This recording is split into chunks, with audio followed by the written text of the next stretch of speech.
Saudamos a amada igreja com a graça e com a paz do Senhor Jesus. Amém, irmãos? Amém. Nós temos a alegria de estar aqui participando desse momento tão importante da vida da igreja, quando a mesma comemora 31 anos de organização eclesiástica. Que bom que Deus derramou bênçãos maravilhosas e nós temos certeza que Ele continuará a derramar muitas outras bênçãos no decorrer dos próximos meses que nós temos aí pela frente. Queremos convidar a amada igreja também a abrir comigo suas Bíblias no texto que servirá para a nossa meditação e instrução nessa manhã, o Salmo número 40, versículos de 1 a 3. Salmo 40, versículos de 1 a 3. Assim nos diz o texto sagrado: Esperei confiantemente pelo Senhor. Ele se inclinou para mim e me ouviu quando clamei por socorro. Tirou-me de um poço de perdição, de um tremedal de lama. Colocou-me os pés sobre uma rocha e me firmou os passos. E me pôs nos lábios um novo cântico, um hino de louvor ao nosso Deus. Muitos verão essas coisas, temerão e confiarão no Senhor. Vamos orar. Deus amado, Pai querido, rendemos-te graças, porque através dos cânticos que anteriormente já foram a ti entoados, já experimentamos o toque e o agir do teu Espírito sobre nossas vidas. E agora, meu Deus, enquanto acabamos de ler a tua palavra, rogamos mais uma vez a tua bênção, a tua direção, que tu mesmo fales aos nossos corações nesta manhã, trazendo luz aos nossos caminhos, que a tua palavra, que nunca retorna ao Senhor vazia, que mais uma vez traga desafios a cada um de nós. Não permita, ó Deus, que nenhuma preocupação alheia a este momento atrapalhe a nossa mais íntima e profunda comunhão com o Senhor. Nós oramos e tudo te agradecemos em Cristo Jesus. Amém. Irmãos, nós gostaríamos de falar a respeito de oração nesta manhã. É o texto que nós acabamos de ler do Salmo 40, escrito pelo rei Davi, o grande salmista do passado. E quando a gente fala em oração, às vezes a pessoa diz: bem, oração eu já sei, é algo que nós praticamos todos os dias. Mas nem sempre as coisas são dessa forma, porque responder oração, todos nós sabemos que Deus responde todas elas. E a maneira como Deus responde, algumas são bem fáceis de serem assimiladas por nós, e a outra que é um pouco mais difícil. Porque quando você ora, Deus sempre tem três maneiras de responder. Ele sempre responde com um sim, com um não e com um espera. Quando Deus responde com um sim, isso é muito bom. Por quê? Porque você está tendo uma necessidade urgente, necessária, e você apresentou diante dele o seu pedido, a sua necessidade, e imediatamente já veio uma resposta positiva, um sim de Deus. Isso é muito bom, porque era aquilo que você mais desejava no momento. Às vezes você pede, e como diz Tiago, às vezes você não pediu com sabedoria, com prudência, com cautelas, e porque Deus conhece o presente e conhece o futuro, Deus diz: não, isso não é bom para você. Mas a resposta dele vem tão efusiva, tão direta, que mesmo sendo um não, logo você entende, compreende pela ação do Espírito que aquilo não era o melhor para você. Então, um sim e um não de Deus, você até compreende e aceita. O difícil é quando você ora e Deus diz: é um sim, só que não é para agora. Você tem que esperar. E nesta hora de eu e você temos que esperar. Nem sempre é tão fácil assim. Nós temos que aprender que Deus, Ele usa dessa metodologia para trabalhar na nossa vida, trabalhar nas circunstâncias ao nosso derredor, porque nem tudo que nós queremos pode ser dado de imediato. Às vezes há necessidade de um período um pouco maior, para que aquela bênção do Senhor, aquela promessa se consuma na nossa vida. E quando Davi diz: esperei confiantemente pelo Senhor, ele está mencionando aqui alguma coisa, não apenas naquele momento específico da sua vida, mas ele estava esperando por uma bênção que talvez fosse demorar um pouquinho mais para surgir. Mas mesmo assim ele disse: nesse momento de espera, eu não vou permitir que o meu coração fique ansioso, não vou permitir que haja as dúvidas na minha alma, pelo contrário, vou esperar confiantemente pelo Senhor. E é nessa tônica que eu gostaria de pensar e meditar com você nessa manhã. Por quê? Porque muitas vezes Deus ele tem promessas para a nossa vida. Só que essas promessas, por melhores que elas sejam, nem sempre elas podem ser nos dadas na hora que nós queremos. Às vezes a promessa está clara e nítida na nossa mente e no nosso coração. Só que nós temos que esperar um pouquinho, até que seja o tempo de Deus, para que aquela promessa na nossa vida se concretize. Por exemplo, vocês se lembram que Saul, primeiro rei de Israel, ele estava tendo uma vida irregular, uma vida que estava desagradando ao nosso Deus, e por isso aprove a ele a dizer para Samuel, o profeta: vá, diga a Saul que eu estou muito descontente com ele, e ele não permanecerá mais como rei sobre Israel, porque já tenho preparado um novo servo para assumir esse cargo. E aí, dada essa mensagem, ele foi enviado por Deus mais uma vez até a casa de Jessé, para então ali ungir aquele que seria o novo rei, o sucessor de Saul sobre Israel. E quando ele chega ali, Jessé vai apresentando os seus filhos, até que finalmente aparece Davi. Davi era um menino ainda, adolescente. Nem mesmo o próprio pai cria que ele poderia ser o novo rei. Samuel também, quando ele olha o menininho, falou: será que esse é o rei? Mas Deus disse para ele: é esse. Não olhe para a sua aparência, porque eu, como Senhor, estou olhando para o seu coração. E ali, diante do pai e dos irmãos, ele foi ungido rei. Só que foi ungido rei onde? Apenas na sua própria casa. Se você observa na história bíblica, quando é que de fato ele vem a se tornar rei? Se vocês forem contabilizar o tempo, vai ser aproximadamente depois de 15, quase 20 anos lá para frente. Se vocês observam, Samuel o ungiu ali, naquele lugar, na casa do pai. Passam-se 6, quase 10 anos, aí ele vai ser ungido sobre a sua tribo de Judá. Passa-se mais um período de quase 10 anos, para então ele ser ungido rei sobre todo Israel. Passam-se aproximadamente 20 anos. Veja bem que ele já sabia que ele seria rei, mas a promessa não se cumpriu de imediato. A promessa veio cumprir-se quase 20 anos para frente. Por isso que Deus trabalha nesse processo do esperar. E Davi está dizendo aqui: eu estou esperando confiantemente no Senhor. Foi só com Davi que aconteceu isso? Não. Se você observa vários personagens bíblicos, cada um deles teve experiência muito parecida. Você se lembra de Abraão? Deus havia dado uma promessa para Abraão. Abraão tinha aproximadamente 75 anos.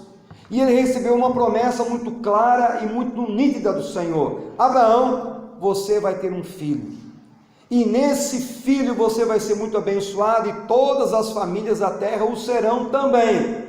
E ele fica lá aguardando o cumprimento dessa promessa. Só que já não foi no dia seguinte que Abraão teve um filho. Se vocês conhecem, se lembram da história bíblica, Abraão recebeu a promessa aos 75 anos, mas a promessa se cumpriu quando ele tinha 100 anos. 25 anos se passaram até que a promessa do Senhor viesse a cumprir-se na vida de Abraão. Somente mais um exemplo para ampliar a nossa compreensão daquilo que nós queremos meditar contigo nesta manhã. Vocês se lembram de José? Veja bem que José, a Bíblia diz que ele era um adolescente. Quando que ele começa a ter aqueles sonhos de que o sol e a lua e as estrelas se encurvavam diante dele? A Bíblia não diz. Quando é que ele começa a ter aqueles sonhos de que aqueles feixes de trigo todos se curvavam diante dele? A Bíblia não diz.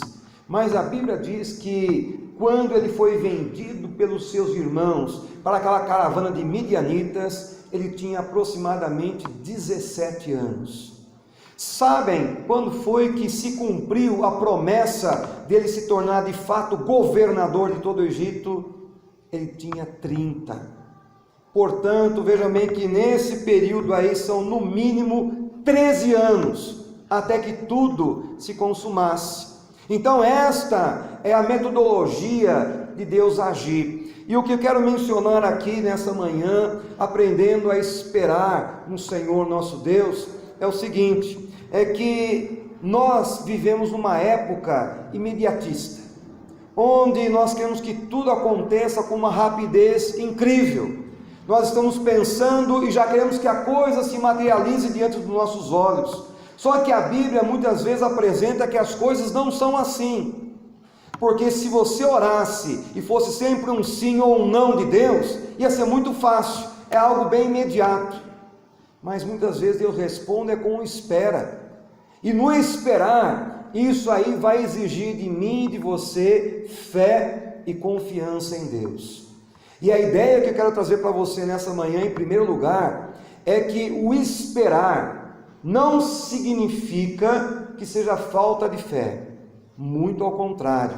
Esperar exige de mim e exige de você uma confiança plena e total no Senhor. Nós temos que aprender a descansar nele e aguardar que a sua vontade, que é santa, que é perfeita, que é agradável, que é boa, que é a melhor possível na nossa vida se realize. Então às vezes a pessoa pensa, mas se eu estou esperando é algo ruim. Bem, é algo ruim porque na nossa ótica nós queremos tudo depressa. Mas se você olha da ótica de Deus, como é que Deus pensa?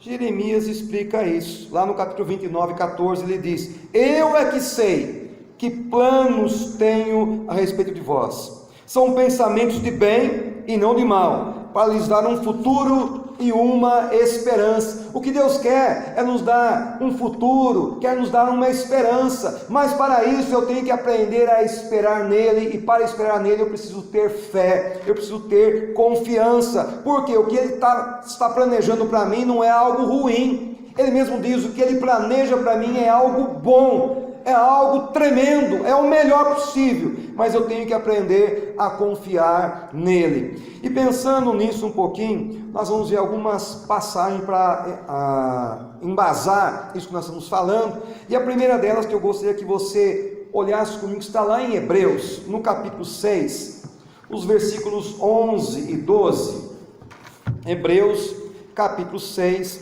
o versículo 11 e 12, nós lemos o seguinte, desejamos, porém, continue cada um de vós mostrando até o fim a mesma diligência para a plena certeza da esperança, para que não vos torneis indolentes, mas imitadores daqueles que pela fé e pela longanimidade herdam as promessas.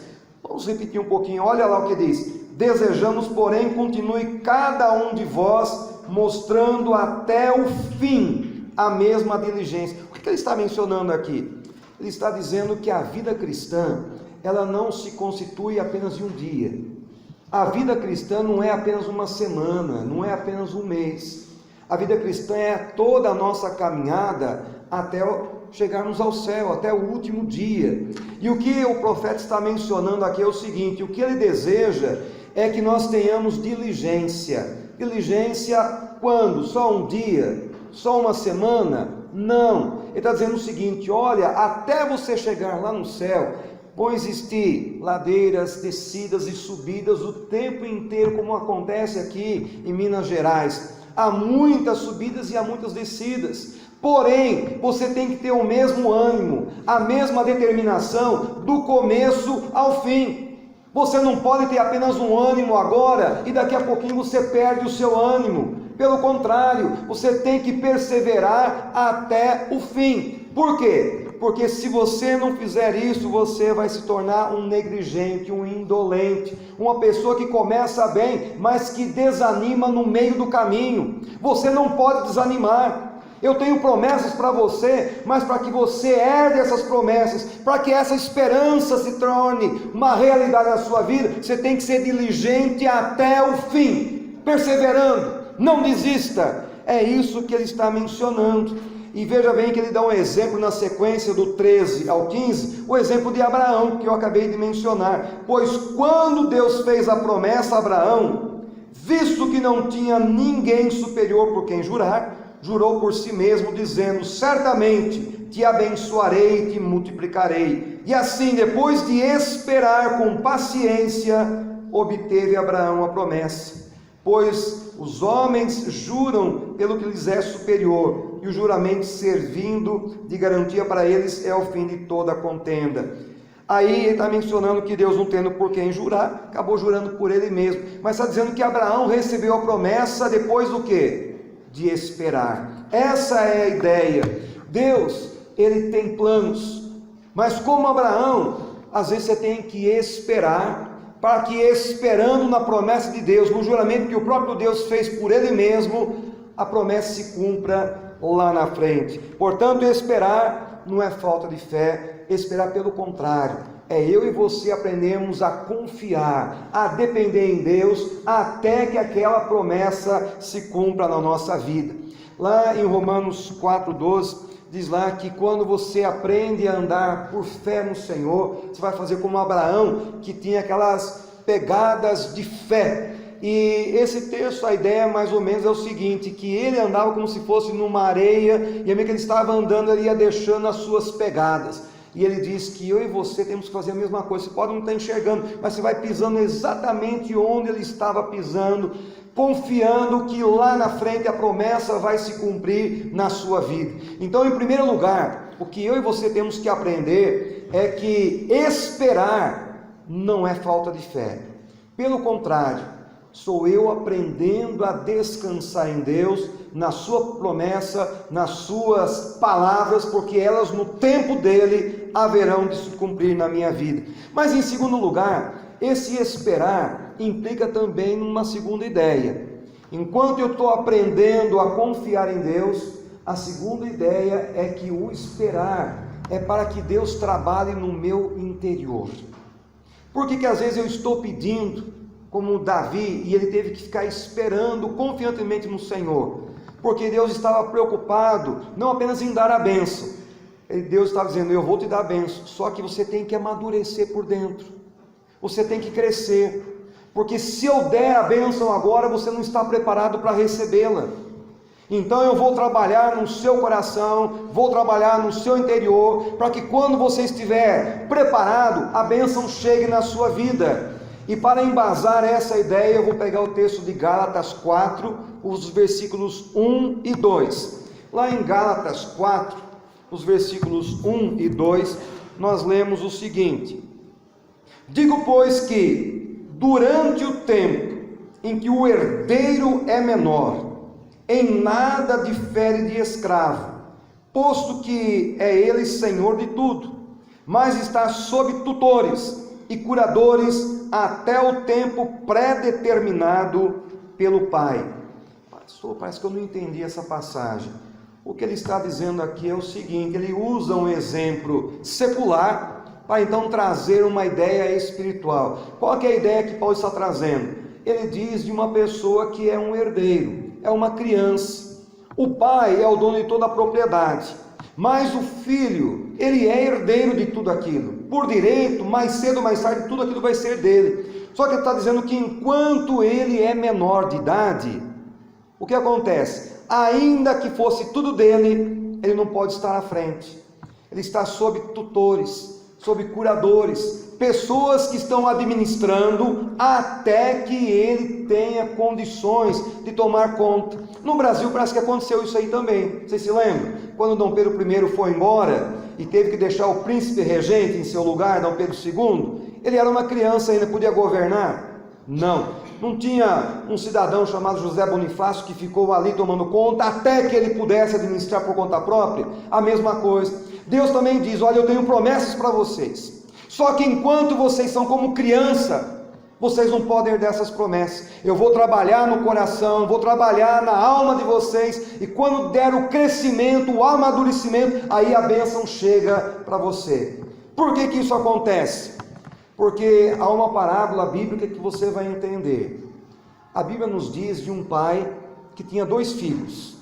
o mais novo, sendo um neófito, sendo muito jovem ainda, e olhando para o mundo com tantos atrativos, disse: ah, pai, eu não quero mais viver aqui na fazenda, não. Eu quero conhecer o mundo, eu quero cultivar novas amizades, eu quero conhecer aquilo que até então eu nunca conheci, mas para isso eu preciso que o Senhor me dê agora a minha parte da herança, porque como eu vou conhecer o mundo sem recursos? Eu preciso disso. É lógico que o pai ficou muito triste, mas o filho insistiu, e o pai acabou dando a parte da riqueza que lhe competia a ele já naquela época.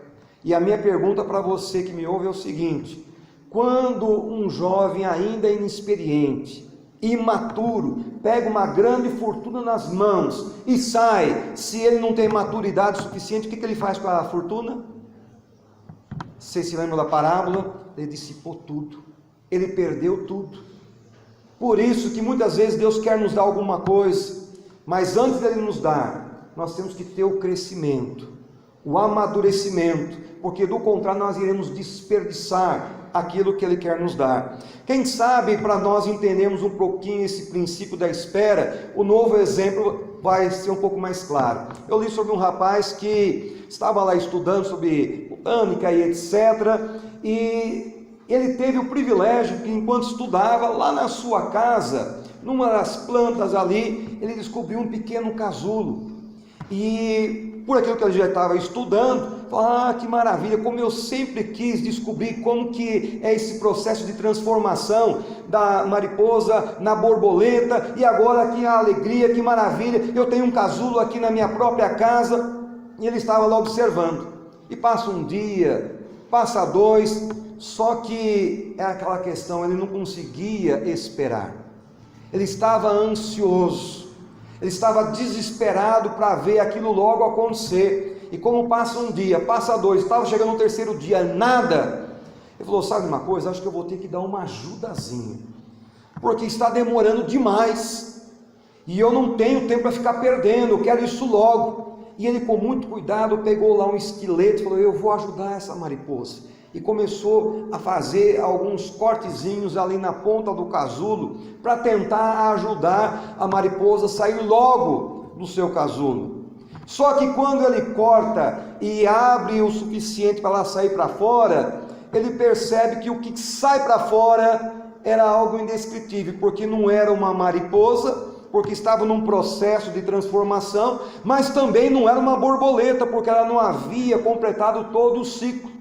E indefesa ela cai morta ao chão. E aí, pesquisando um pouco mais, aí ele foi descobrir o seguinte, que é exatamente aquele processo para romper o casulo, que exige-se uma força maior dela, é que o seu organismo solta uma enzima, que vai fazer com que brote com mais rapidez as suas asas, para que ela pudesse se transformar numa borboleta. E o que foi que aconteceu? Porque ele abreviou o espaço, ela não se transformou numa borboleta, ao contrário, ela morreu. E interessante que isso que o rapaz fez, muitas vezes é o que nós queremos fazer, porque às vezes nós estamos pedindo alguma coisa para Deus, e Deus diz: eu vou dar, só que espera. E a pessoa não tem essa confiança, naquela ansiedade de querer logo, e na dúvida: será que Deus vai me dar mesmo? Eu vou dar uma ajudazinha para Deus. E quando quer dar uma ajudazinha para Deus, usando o esqueleto para cortar algumas coisas, as coisas não dão certo.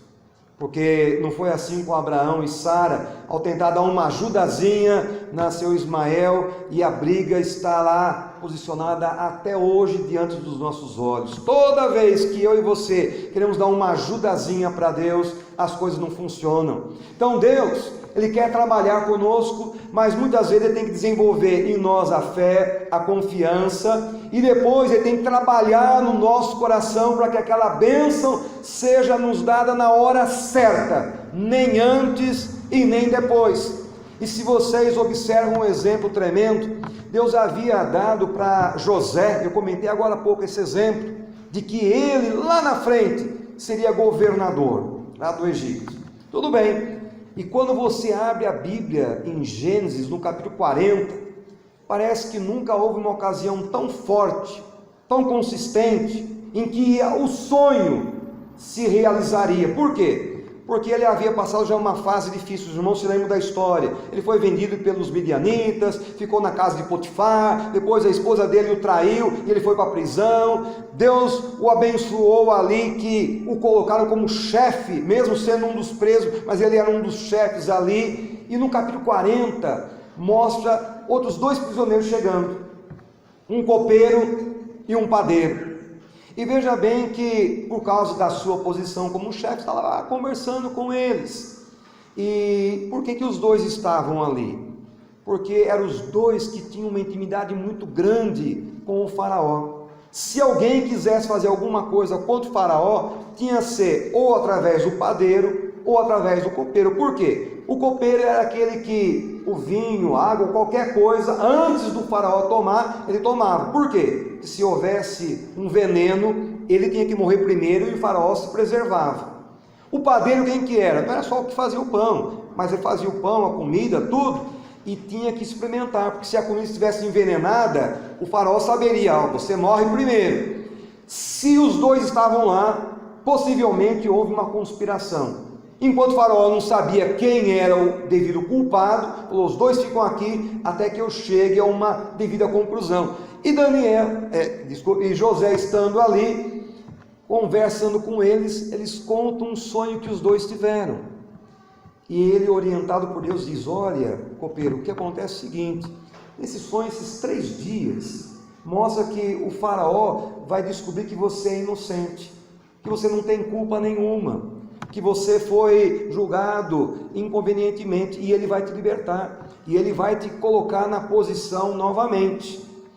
E aí, parece que é a primeira vez que você observa que José está lamentando. Por quê? Ele diz, olha, da mesma forma que você, eu também fui vendido injustamente pelos meus irmãos, fui traído na casa de Potifar, eu estou aqui, mas eu não mereço isso, alguma coisa está errada. Quando o faraó te libertar, lembre-se de mim, e fala para ele que também estou injustamente aqui.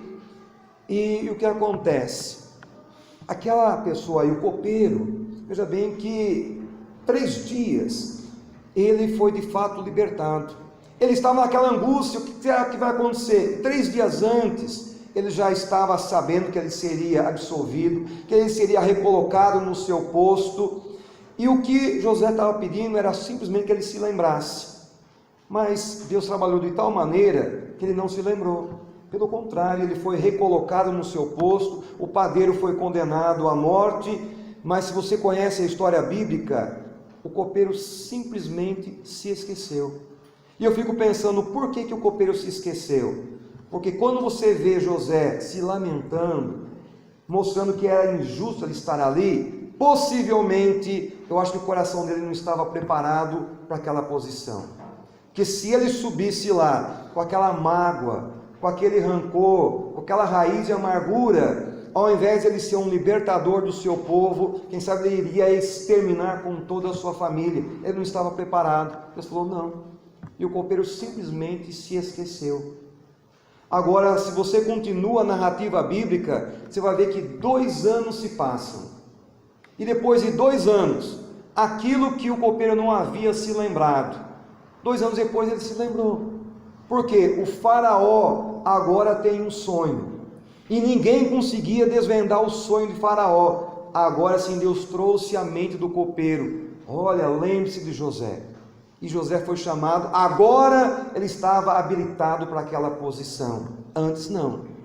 Irmãos, nós temos que entender que quando Deus responde a nossa oração, muitas vezes ele responde com espera. Por quê? Primeiro, porque ele quer desenvolver em mim, em você, essa habilidade de crermos e de confiarmos nele.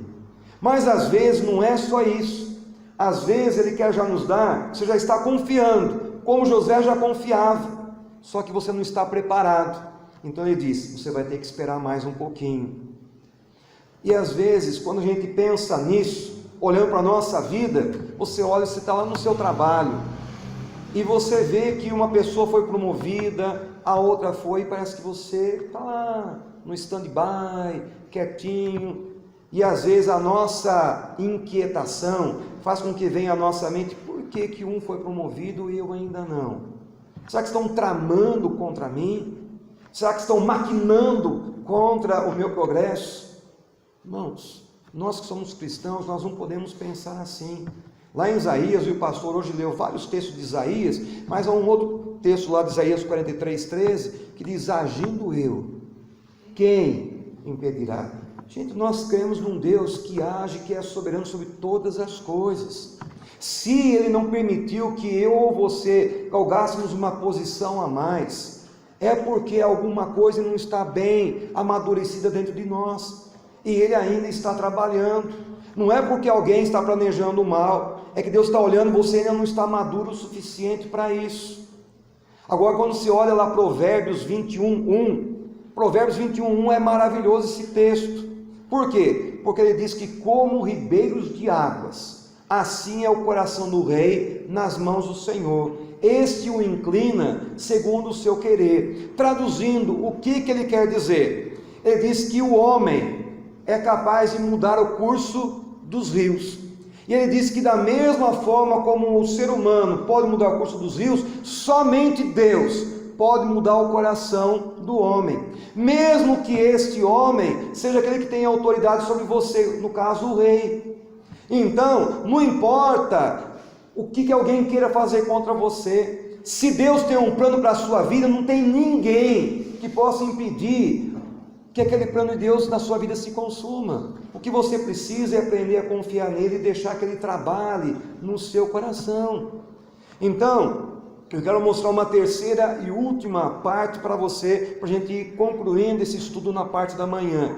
Então, quando Deus quer trabalhar comigo, não espera, é porque Ele deseja desenvolver em mim a fé e a confiança nele. Em segundo lugar, eu posso até ter isso muito claro e nítido, mas às vezes Ele diz, não é hora, eu tenho que amadurecer, então um tempo se passa até que venha a resposta de Deus. Mas ao mesmo tempo, às vezes eu já estou maduro, mas aquilo que Deus quer me dar implica em outras circunstâncias. Por quê?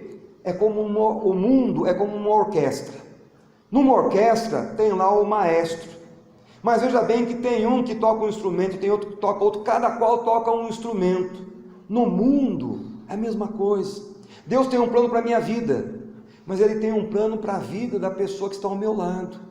Deus tem um plano para a minha família, Deus tem um plano para a minha igreja, Deus tem um plano para a minha cidade, para o meu país. Então às vezes Ele quer me dar alguma coisa, mas aquilo que Ele vai me dar, eu tenho que crer, eu tenho que estar amadurecido, mas ao mesmo tempo aquilo que Ele quer me dar, às vezes o cenário ao derredor também tem que estar preparado.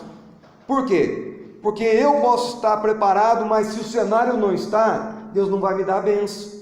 Por isso que o esperar de Deus é tão complicado, porque às vezes você tem que esperar que tudo isso esteja bem focado. Só para os irmãos entenderem o seguinte, lá em Eclesiastes diz que há tempo para tudo, para todos os propósitos debaixo do céu, e há mesmo inclusive para isso, né? E eu gostaria de contar para vocês um exemplo. Lá em Lucas 1:13, o que fala lá em Lucas 1:13? Ele está narrando a história de Zacarias e de Isabel. E o que a Bíblia nos fala sobre este casal? Nos diz que esse casal, ele era um casal irrepreensível, piedoso, temente a Deus e, por que não, cheio do Espírito Santo. E Zacarias, ele fazia sempre uma oração a Deus. Qual que era a oração que Zacarias fazia? Que ele queria ter um filho, que ele queria ser agraciado. Por quê? A mentalidade é a seguinte: uma família que não tem filhos é como se ela fosse amaldiçoada, ela não está sendo abençoada. Só que a Bíblia diz que esse casal era um casal temente a Deus, irrepreensível, e que fazia tudo certinho. E de repente ele está lá oferecendo sacrifícios, fazendo a oração por todo o povo, e o que acontece? Nesse capítulo 1 diz que aparece um anjo, e quando vem um anjo para Zacarias, o anjo diz: Zacarias, a tua oração foi ouvida, Deus vai te dar um filho. E se vocês conhecem o contexto, ele já era idoso, fica gaguejando, duvidando, e porque fica duvidando, fica quase um ano sem poder falar. Mas por que ele estava duvidando? Porque, veja bem, que eu já tive experiência com casais, lá numa das igrejas que eu fui pastor na Cidade Nova, tinha um casal lá que queria ter mais filhos, mas não conseguiam, de jeito nenhum. E depois, ali o que acontece? Tiveram que adotar, e adotaram até 2 crianças depois de um processo longo. Saí de uma outra igreja de Piracicaba, e tinha uma outra irmãzinha lá também que queria demais, fez tratamento, uma série de coisas, e nada, acabou adotando uma criança, ela já está grandinha a criança, inclusive nessas férias que eu estive lá, estávamos vendo. Mas em todos esses casos, quem quer filho, é sempre onde? No início do casamento. É quando você ainda é jovem, é quando você tem uma vida toda pela frente. E eu fico imaginando aqui Zacarias fazendo essa oração, não na sua velhice, fazendo essa oração lá, logo que ele se casou com Isabel. Só que o tempo foi passando, e agora na velhice, o anjo chega e fala: olha, Deus ouviu a tua oração, e Ele vai te dar um filho. Oração? Que oração? Ele já nem se lembrava mais, não era aquela última oração naquele dia, era uma oração lá de trás. E eu fico pensando o seguinte: por que Deus fez isso? Porque Deus, lá na sabedoria dele, falou: olha, eu poderia dar um filho para esse casal, e seria uma criança comum, uma criança normal, mas esse casal é tão especial, esse casal é tão dedicado, me leva com tanta seriedade, me leva com tanto amor, que eu não vou dar um filho qualquer, artigo indefinido, qualquer um, eu vou dar o filho.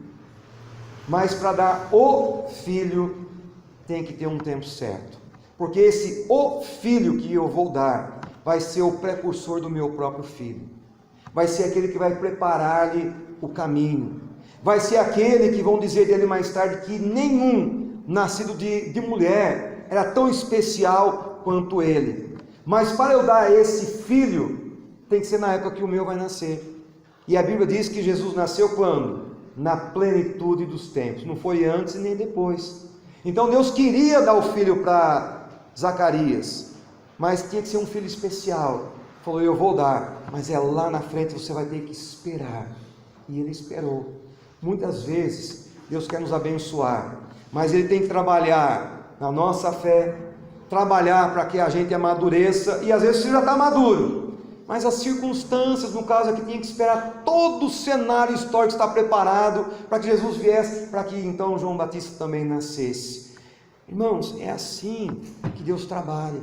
É por isso que nós temos que aprender a descansar nele. E eu fico pensando aqui o seguinte, que eu e você não podemos desanimar nessa parte aí, porque às vezes nós usamos como se fosse aquela varinha mágica, como eu disse no começo, que somos tão imediatistas, que você começa a pedir para Deus, e Deus diz: espera, eu vou te dar, e você quer bater a varinha: não, me dá agora.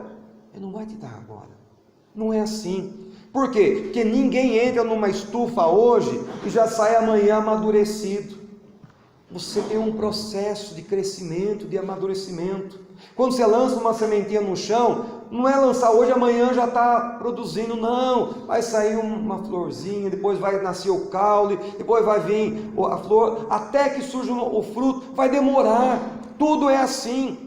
Então nós temos que aprender a confiar em Deus, que na hora certa os planos eternos dele haverão de se manifestar na nossa vida. E para irmos terminando, para não cansarem mais os irmãos, só mais 2 exemplos bem rapidamente.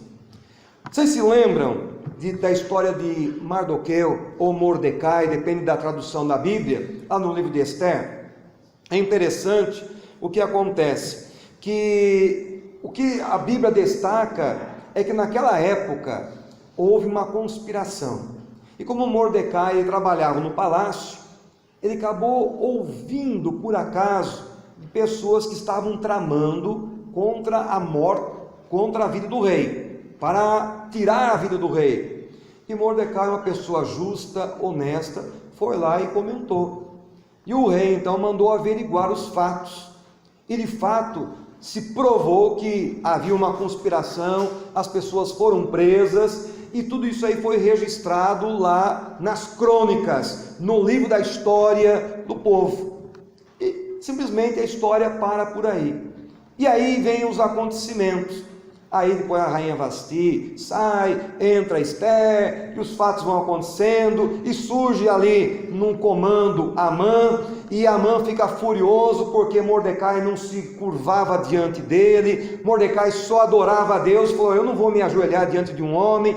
E Amã, cada vez mais com raiva, com ódio, resolve criar uma forca, e falou: você vai ser enforcado, porque você está me desrespeitando. E o dia chega, quando a forca estava pronta, era no dia seguinte que aquilo iria acontecer.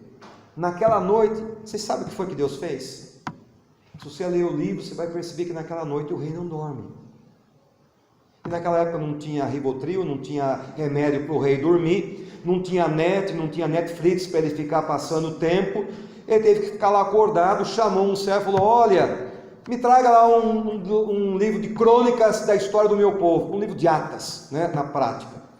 E tinha lá estante, lá não sei com quantos exemplares. Você acha que foi aleatoriamente? Quando aquele servo foi pegar ali o livro, Deus conduziu a mão dele: é esse livro aqui. E o rei falou: pode abrir qualquer página. Você acha que foi em qualquer página?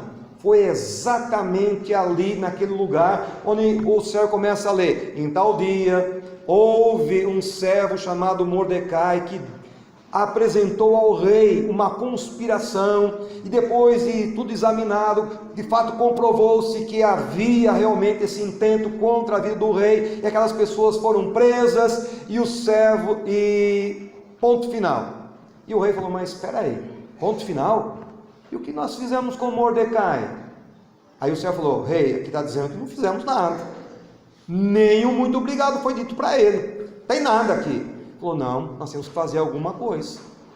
E ele ficou pensando o que podia fazer. Assim que amanhece o dia, Amã chega, e o rei disse o seguinte: olha, eu estava pensando durante a noite, se eu quisesse honrar alguém, o que você acha que eu deveria fazer para que essa pessoa fosse muito honrada diante de todo o meu império?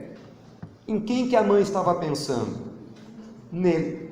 Falou: opa, o rei quer me colocar lá em cima, o que você acha que deve fazer? E Amã deu a ideia: olha, o senhor deveria pegar a sua carruagem real, pega essa pessoa que o senhor quer honrar, coloca ela sentadinha ali na carruagem, com as suas vestes, para mostrar a sua importância, pegue o servo mais importante do reino, que ele vá conduzindo essa carruagem, e que ele vá gritando para que todo o povo ouça. Assim o rei faz com a pessoa com quem ele quer honrar. O rei falou: gostei da ideia, você vai fazer isso com Mordecai.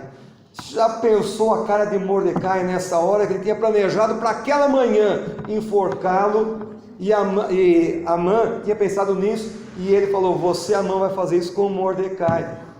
Gente, Deus parece que tem até um senso assim, muito cômico para agir, mas era a cartada que Deus tirou exatamente para preservar a vida do seu servo.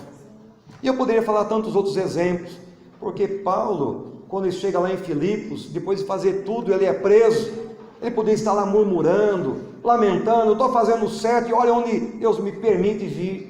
Mas não, ele está lá orando, cantando, louvando a Deus. E os irmãos sabem, eu não quero me prolongar, muitos crentes já até entraram, mas veja bem que aí o que acontece? A Bíblia diz que por causa daquele louvor, o carcereiro se converte, e logo nasce a primeira igreja da Europa. Deus tem os seus planos tremendos, maravilhosos. Irmãos, Davi diz: esperei confiantemente no Senhor. E a situação de Davi em esperar, não pensem em vocês que era uma situação confortável, porque não era. Porque quando você volta lá ao texto, no versículo 2 do Salmo 40, ele diz qual que era a situação dele. A Bíblia não deixa muito clara, mas a Bíblia diz: ele tirou-me de um poço de perdição, de um tremedal de lama.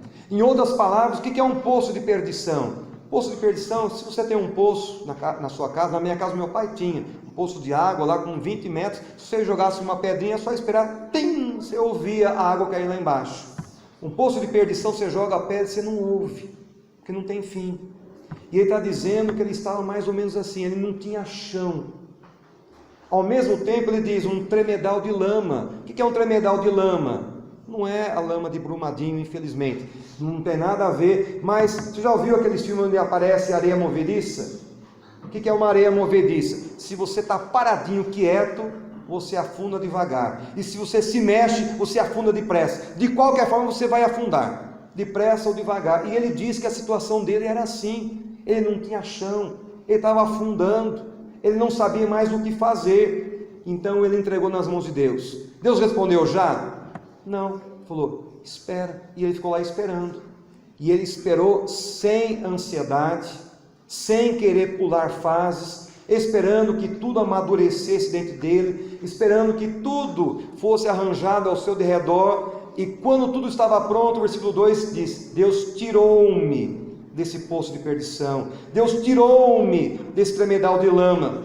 E se era um poço de perdição, ele falou, ele me colocou os pés sobre uma rocha. Era uma areia movediça, agora ele me firmou os passos, e consequência, e me pôs nos lábios um novo cântico, um hino de louvor ao nosso Deus. Muitos verão essas coisas, temerão e confiarão no Senhor. Coisa tremenda.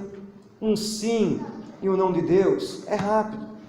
O espera, às vezes, demanda um tempo a mais, mas aquilo que Deus faz sempre é tremendo, é maravilhoso, vale a pena. As consequências atingem muitas pessoas, porque diz, muitos verão, e como resultado de verem, glorificarão a esse Deus. Então, meu irmão, minha irmã, não deixe que a ansiedade tome conta do seu coração e queira pular fases.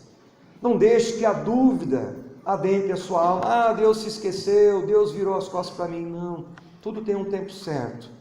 E aquilo que Ele planeja para você é o que tem de bom e de melhor.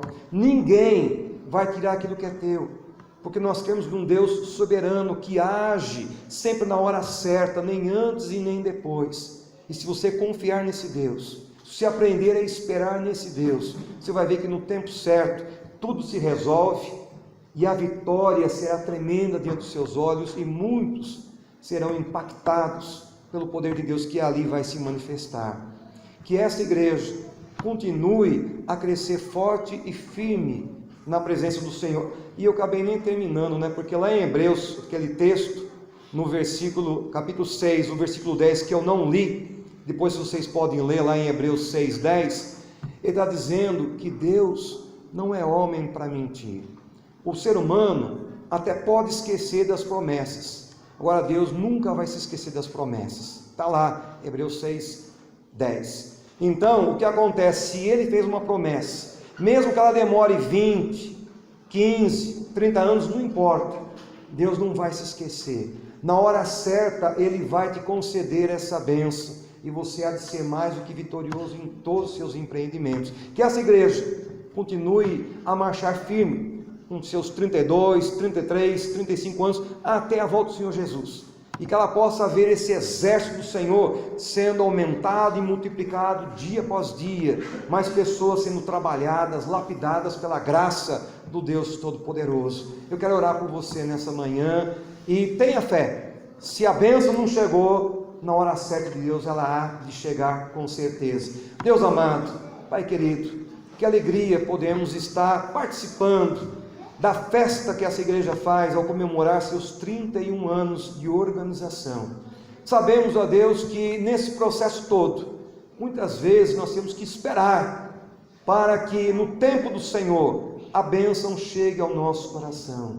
Mas nós te pedimos, ó Senhor, continues a trabalhar de tal maneira que a ansiedade não venha nos dominar, que a dúvida não venham atrapalhar as intervenções do Senhor. Pelo contrário, que amadurecidos na fé, possamos ver os milagres do Senhor, como foi cantado agora há pouco, acontecendo diante dos nossos olhos, pois sabemos que já a nossa própria vida já é um milagre que o Senhor já realizou, e nós cremos que o Senhor que nos salva individualmente, o Senhor sempre quer nos abençoar coletivamente, que todas as famílias daqui possam estar sendo agraciadas pelo Senhor, e que no tempo do Senhor possam dizer como Josué lá atrás disse, que ele e toda a sua casa amavam, serviam e o fariam por todos os dias de sua vida ao Senhor. Ó Deus, dê a cada um de nós essa alegria, que possamos ver a mão do Senhor agindo em todo lugar onde nós estivermos, e que essa igreja continue a ser um referencial de vida cristã nessa localidade, e que as bênçãos do Senhor sejam derramadas de tal forma e abundantemente, que não apenas os membros que aqui congregam sejam agraciados, mas que a própria vizinhança observe as coisas maravilhosas que aqui acontecem, e ao verem, também possam glorificar o Teu nome, como diz o Evangelho. Deus, ouve a nossa súplica, Senhor, atenda a nossa petição, pois a fazemos a Ti com gratidão, no nome precioso do Senhor Jesus. Amém.